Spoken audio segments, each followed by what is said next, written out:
Basically era tukoniriza natera ku mukutu gwaffe omuganzi ogumanyikiddwa nga Uganda Mukamoli amanya n'eddoboozi Wampita Ntambi Kimso, of course Rich Boy Maxudi Junior. Webale kuba nti muganda wange otambula naffe, webale kuba nti osubscribe na ntambula ffe, nawe kuba nti 24/7 weekomera mu kumanya mpola mpola. Yes, waliwo ekigenda mu maaso mu ggwanga, that is Brian White saga. Brian White abadde mu ddwaliro katanga yagala tufaako era bintu bingi ebyogeddwa.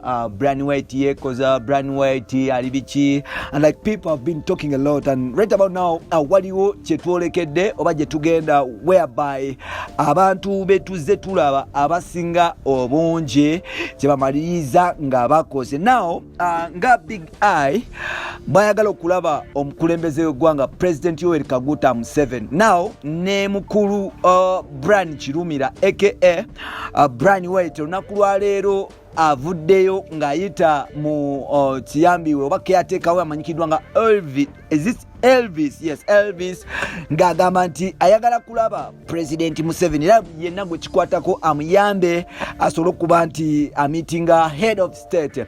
Ensonga lwaki Brian White ayagala okuba nti amitinga president ezinaba kuba nti zimanyikibwa naye ng'ate Brian White alina ensonga ze zimuluma ng'omuntu. Brian White yavaayo abawala abamu abatalina kye bagamba nsi because they are idlers, they have nothing to offer, they are illiterates, they are stupid. Bagenda mu kamera ne bagamba nga Brian White be abarapinga like nga bwe yabakozesa era n'abakuba mbu yabakozesa ku mpaka. I don't know why girls always like okukozesa ekintu nti bankakoba I was raped blah blah blah, but those stupid girls bagenda mu kamera ku TV zonna ne bagamba nga Brian White bwe yabakwata. The reason as why I'm calling those girls stupid because ffe twagenda okuba tunoonyereza mu research waffe twabasanga abawala abo Stella ne Kanne nga bali ba Brian White gye batudde bali amere ya Brian White gye basula ate nga bakava mu kamera nga bagamba nga abantu abo bwe batulugunyizibwa. Yes, the reason as why I call them stupid because they were playing with us media personalities and bafulinga bagezako kuba nti bafulinga eggwanga ddamba. So nolwekyo it is the reason as why I say they are stupid and I can't even chew my words because they are stupid. Now mukuba nti Brian White bamukalirira waliwo ekibiina ky'abakyala ekyavaayo ne kiyita Brian White kogatane Human Rights Commission yavaayo neba nti esamoninga musajja mukulu amanyikiddwa nga Brian White aveeyo yewozeko kogatane Parliament y'eggwanga Uganda bavaayo era ne basamoninga Brian White nga bamwagala aveeyo abeere nti yennyonnyolako mu nsonga y'okukwata abakazi naye ng'ate bakazi be bagamba nti yabakwata abakazi paka sawa zino basulawe bannange Uganda mwana munsobera banna Uganda. I don't know why Ugandans act like this. When someone treats you good, you always stand them to be bad. When someone treats you bad, you always stand them to be good. I don't know what we want exactly, but abala abantu abasanga nga tebaliwa Brian White ngera omu asula ne Brian White omu ekisenge kye kirina opposite ne kya Brian White ne tugamba why bana abala bagamba batulugunyiza bakuba nate basula wa muyayi.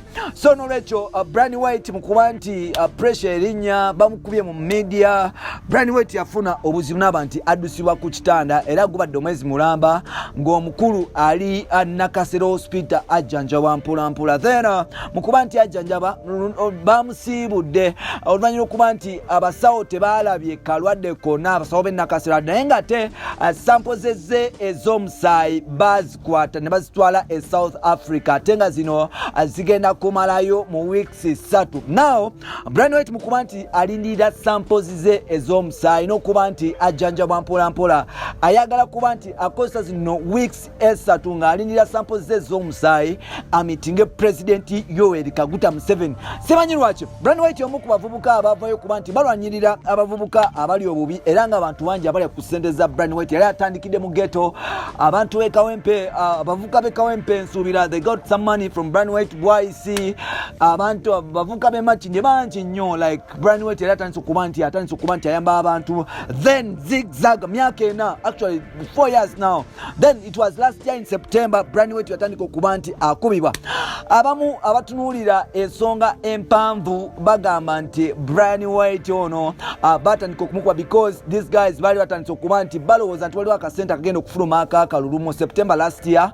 Of course ne bagezaako okuba nti batandika okuba nti yes akasente akakalulu akagenda okufuluma mu September this year. So kati ababazi ba politics n'abakasente ako mbu batandika okumukuba September last year. So nolwekyo byebifa mu Brian White bamukubye paka ali ku kitanda mu ddwaliro ate ng'agamba ayagala kulaba President Yoweri Kaguta Museveni. Now the issue is like President waffe mwagala kumumalamu kitiibwa namanyi because everyone big ayagala kulaba President kugata botunulira musajja mukulu amanyikiddwa nga mukyala mukulu amanyikiddwa nga Bad Black naye ayagala kulaba President. President waffe nsubira talinamu katiibwa kati konna ke bamulekedde because everyone wants to meet president and like president enafuuka president. So nolwekyo byebyo ensonga ezifa ewa Brian White agagala kuba nti amitinga president abeeko nebyamugamba because bamafia bamuli busy. But the question is Brian White anaamitinga president oba nedda because waliwo issues. Mukulu Kirumira yagalako kumitinga president nekigana.